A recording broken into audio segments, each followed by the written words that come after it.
Hello friends, hope you all are doing good. So in today's video, we are going to discuss about the very general issue or the very general dilemma of any of the user when they meet a designer for the very first time, and also they are going ahead with discussing about their work, their all this work scope with the contractor, and they are discussing about what is the work scope, what is the requirement of their homemaking.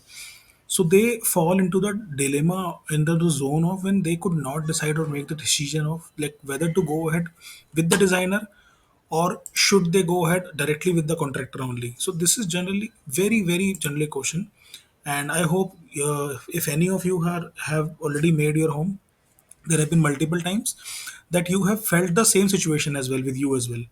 So we will be discussing about like how is the general approach like when a user, when a client tends to fall into that zone. So they generally what is the first step. So as per my understanding, what I have seen and what I have felt through with my communication with the users, they first of all accumulate some of the like lot of images. They use Google, they use Pinterest, they use lot of image banks, and they generally tends to populate these all images, and then start doing like you can say a sort of discussions among their family members. And there are many of the cases when they generally realized that okay, they can take few elements from different images altogether, but it is becoming difficult for them to basically mix and match them in a overall final outcome. So this is the situation where they tends to feel that okay, either they need a professional service as a designer or a consultant, or they should discuss the same thing with their contractor. This is the situation which they have to decide upon very diligently. So now we will be discussing more about in further, and I will be telling you like what is the basic role when we talk about an interior designer and a contractor. What is basically the job responsibility, how a designer is different, how a designer actually performs. So we'll be discussing about how they work as an individual service providers. So when we talk about a designer and a contractor, so I will be telling you point by point, like what is the difference and what is the service which interior designer provides and the contractor does not provide. So to start with, an interior designer is paid to do all that basically, and think of an interior designer as someone who you can trust to bounce off ideas, and they have a lot of network of other professionals as well that you can access to make your dream home into a reality. But when we talk about a contractor is not going to sit down at all with you and to go through your ideas, your themes, even your reference images, which we were talking about. And nor is a contractor going to spend time going for a material purchase or a furnishing shoppings with you. So this is the very generic and a very basic difference which I am going to start with. And now when we move forward, interior designer will be basically a person whom you should hire because an interior designer will be conceptualizing okay something which your contractor will never do. He will be provide you a help to come up with the ideas, and that will suit your personality and the lifestyle as well.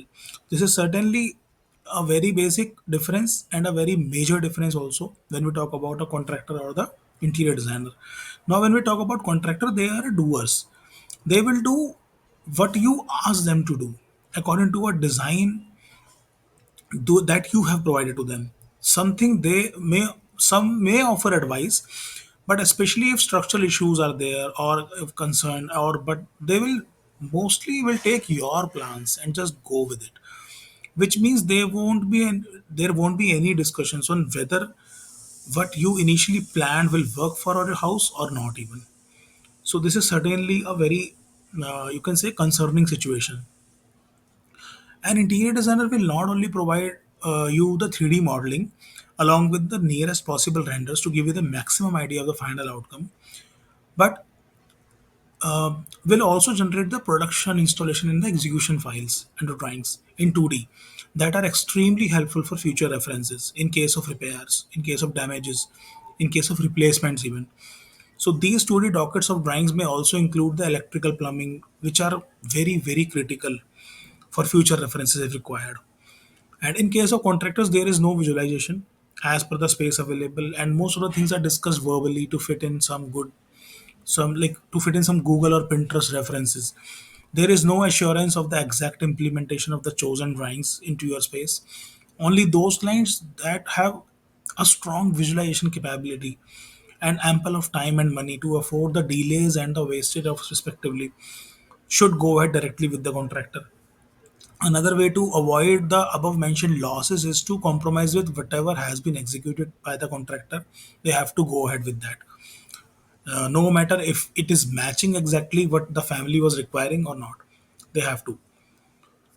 So there is a strong possibility that when you dreaming about your space designing, the expectations are going to be like they are basically impractical or they are not into the right direction. So in such cases, the clarity is really readily provided by the designer through 3D modeling, and also to provide you with another possible solution which is practical and sufficient to fulfill the demand too. So this is certainly a case which I was discussing in the earlier pointer as well, that a designer will be going to discuss your design thoughts, your inputs in detail with you, and then they will be conceptualizing for you. So this is the very major thing, and a very cost savior thing as well. Sometimes it happens that a contractor will be following blindly with whatever idea you have spoken about or you have demanded about, and at the end or at the middle of the execution, you all realizes all of a sudden that this is certainly not doable, which is a total wastage for a client. So that was what I was telling you, that and that situation becomes very unpleasant for any of the homemaker. So this is some certainly a very you can say major concern when you are talking about a project to be taken up, which is actually causing a lot of time and lot of money, but you are not hiring a professional, and it can actually cause a lot of costing issues or a wastage things. A professional designer will take care of the latest appliances and technologies to be integrated into the overall design. So let's suppose if you are making a kitchen and you are requiring let's say microwave oven. So a designer will be aware of, okay, that what are the kind of appliances which are available and that will be better to use in terms of to be like a built-in integrated sort of ovens are there. And let's say if you are also you are requiring an oven but you're not having a big space, so this is certainly a contractor cannot provide you that idea with that. Okay, built-in oven is also there, and you can go ahead with this sort of things. I can provide you additional space over the oven or below the oven through tall unit. So there is certainly a very basic integration for any of the professional designer, but for a contractor, it is not. They will be suggesting you for inbuilt oven unit only in case if they have already done it prior. Otherwise, they will not going to suggest that for you. So this is a very basic example I have taken. Like contractor will never going to propose any design. Neither he will consider any appliance or technology. Like let's take another example of home automation. So for home automation, a designer can basically integrate the features of home automation, like how it will look better, how you can ease your life, daily routine tasks with home automation. But a contractor can never help you out with those sort of things. So this is certainly a lack of awareness, you can say. And contractor is not having that much of time as well, that he will be providing you inputs in terms of design, in terms of implementations, in terms of integrations of technologies. And this is certainly not expected, not at all expected from a contractor. So this is the very basic difference. Now I have given you the example. Now we will be discussing about what is the standard process of designing, like how a designer starts working, and what is the stage, what are the steps involved in the design processes, and how they are helpful and convenient for a user.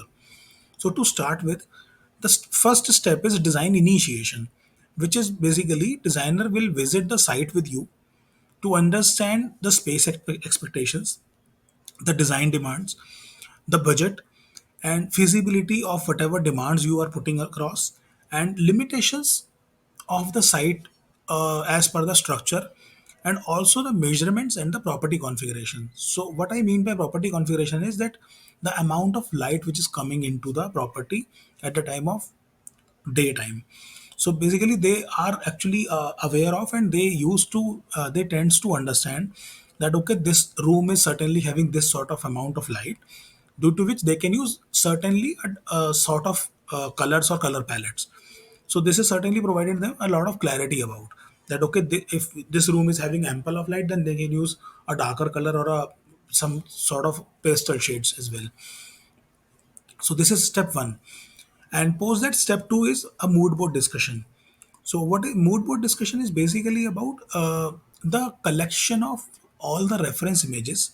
So there will be two category of reference images. One is whatever you have accumulated from your end while you were planning for your home designing, and second is what the designer felt after visiting your site and after capturing all the requirements and design discussions with you, that okay, my client is requiring these sort of designing.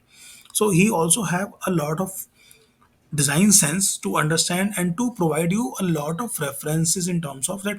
Okay, I am providing you these 5 6 images for this particular space. Now you can choose one or two out of them, and I will be implementing my 3D model according to this. So basically, mood board discussion is never a design proposal. It is only a collection of reference images to provide a clearer gist to the designer that okay, you need this sort of designing or this sort of design theme. So a designer can basically commence over the 3D model. After that comes step three. Step three is basically a design discussion. So when the mood board discussion was done, there were a lot of shuffling of the images, whatever references you have given to the designer, whatever references designer has accumulated from his own understanding after capturing the demands with you. So there will be a final first cut proposal meeting.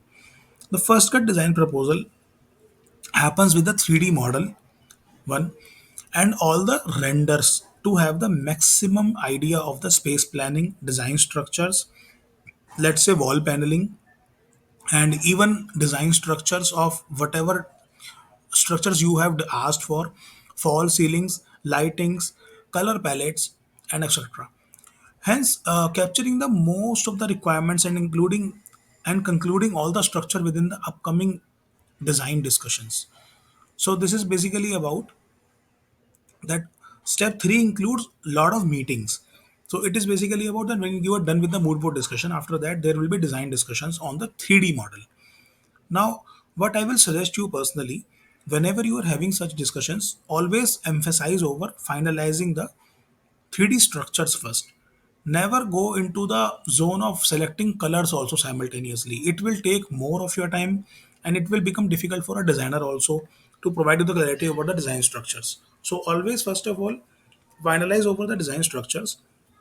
Then as soon as the design structures are finalized, then go ahead with the conclusion meeting of the design structures. And final meeting should be, which is a step 4, the materials finalization and scheduling. So what is the material finalization meeting? So after the design structures are concluded, final discussions with the materials in the physical. This is a very important point. Always choose your material in the physical meeting. If it is not at all possible, then only choose the materials online. So why I'm emphasizing over the physical meeting, that it is because of the reason that you need to understand the look and feel of the material, the surface finishes, the textures, the effect of when you are touching the material. So the look and feel of the material is very much required for you to understand before finalizing over the materials. And there are a lot of possible mediums right nowadays, through internet, through video call. If it is certainly not possible, there might be cases when you are actually residing in a totally different country and your designer is providing you the consultation from a different country altogether where your property is. So in those sort of cases only you can go ahead with the material selection via online. Otherwise, I will suggest you to have a material selection always in a face to face discussion and also along with the designer. So there will be, let's say you have already got 2 or 3 proposals of, let's say, brown tones while you were having the design discussion with your designer in an earlier phase.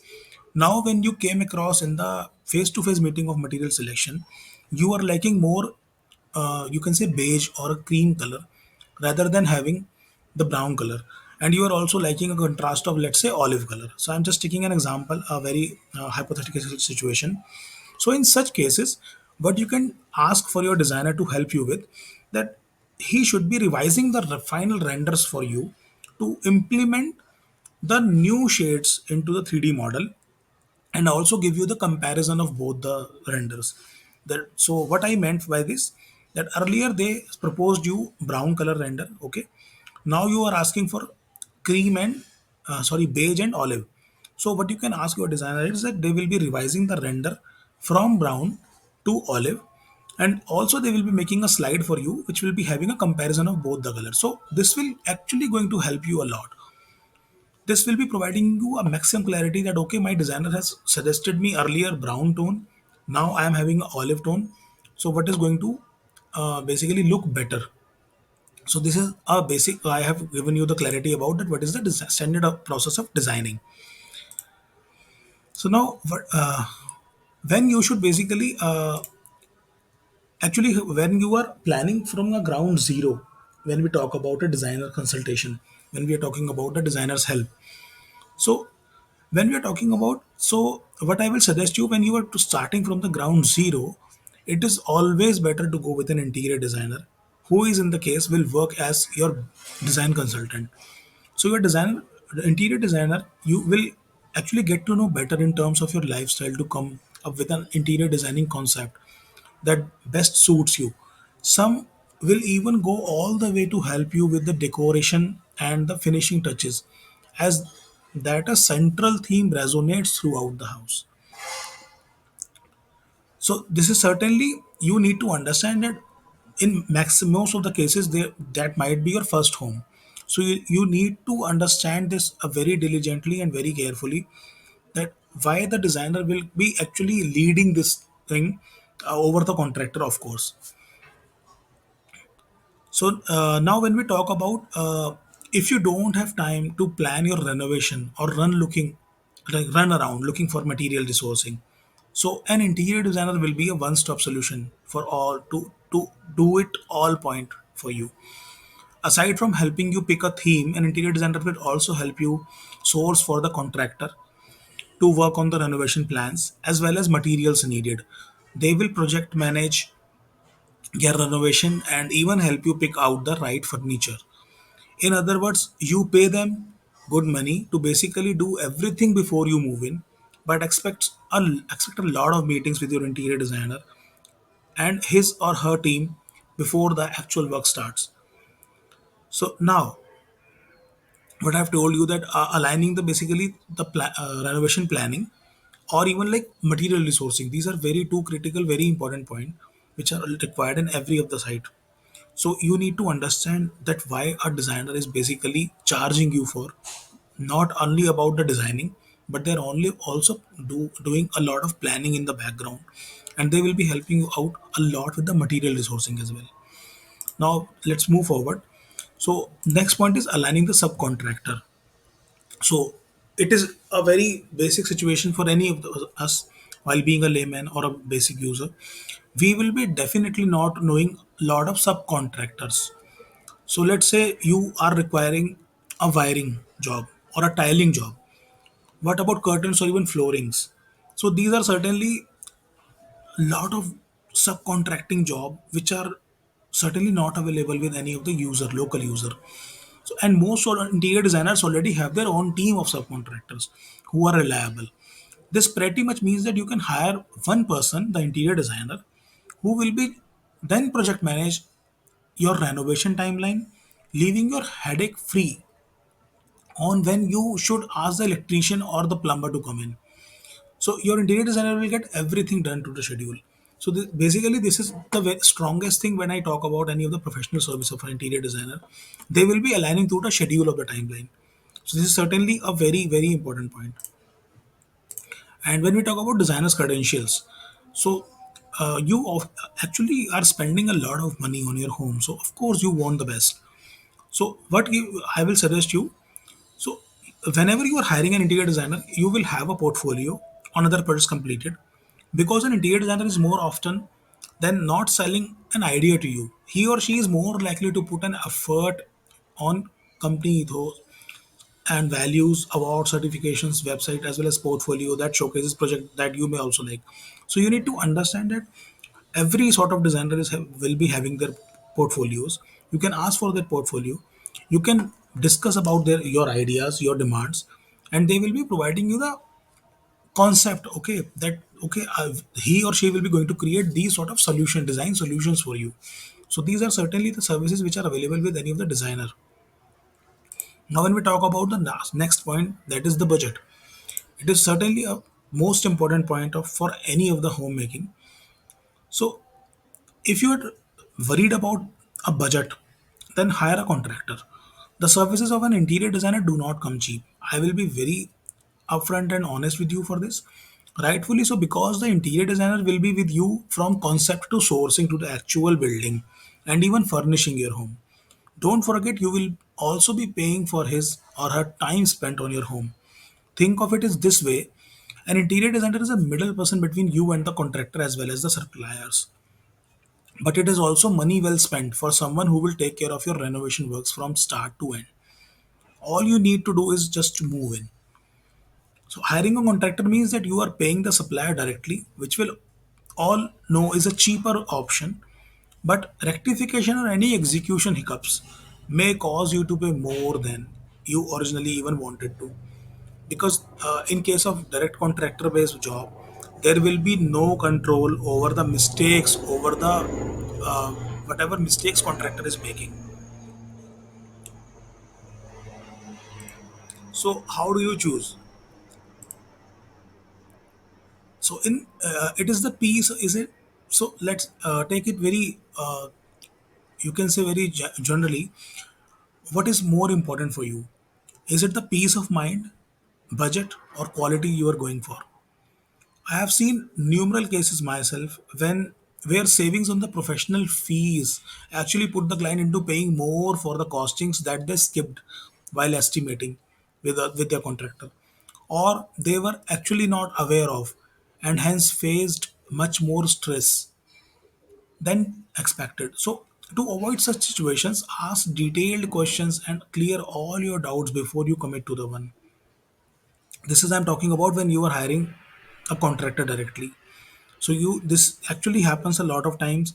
There are a lot of things, there are a lot of scopes which are interlinked, but they are not being taken care by you as a user, or even contractor does not tell you about in the very initial stage. And at the time of finalization or execution, when the execution is actually taking place, when there is no back off, that time those things are actually coming into front, and it is like spoiling your overall budget. So now, to conclude, what is the conclusion? So what I will say that directly hiring a contractor should save the fees of professional design consultant can be favorable, definitely, if you do not have the concerns about the stretched timeline, if you already have some renovation plans drawn up, or a good idea of what you want to do with each space. If you have the proper information of the latest or the required materials, sourcing, implementation as per your chosen images. And apart from that, if you are ready to compromise with whatever outcome your contractor is providing versus the expectations of you and your family members. And last but not the least, if you don't need any future reference of the implemented designs for any of the design proposal, including electrical and plumbing, which I told you. So this is basically I have told you about what are the merits or demerits of hiring a contractor directly. So now when we talk about what are the key points which we can take about from this video. So when we hire a contractor instead of a designer, when there is no designer in the picture, what happens? So the first point, the very first key point is zero planning. Of course, a contractor will never going to plan it for you. Apart from that, next is unaware of the design trends. So if you are actually expecting your home to be a latest as per the era you are living into, as per the time you are living into, and if you are expecting that to be a design trend friendly, it won't be. There will be no design inputs from your contractor. And of course, this is a very common point, and which I have seen at least in a lot of local practices with the local contractors. They always focus on start, but there is no end date with the local contractor.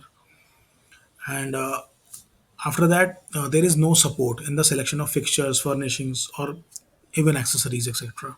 They can basically tell you that okay, you can go ahead from that store or that shop and you can buy our accessories or furnishings, but they are never going to provide you any inputs in that. This is certainly not going to provide you a theme based home. And last but not the least, and of course this is a most strong point also, that lack of design sense. You cannot expect a design sensible person from out of a contractor. So this is also going to affect a lot when a final outcome of the project is concerned. So thanks a lot. Thanks a lot for your time. I'm really helpful to all of you to hear me out for this. And I would actually like to know from you that how do you like this video? And I would also like to know if you uh, can also let me know the topics on which you will be like to have my future videos. If you have any specific topic in your mind, you can also comment me that in your comment box, and I will be definitely going to make a video on that so very soon. So thanks a lot. Thanks you for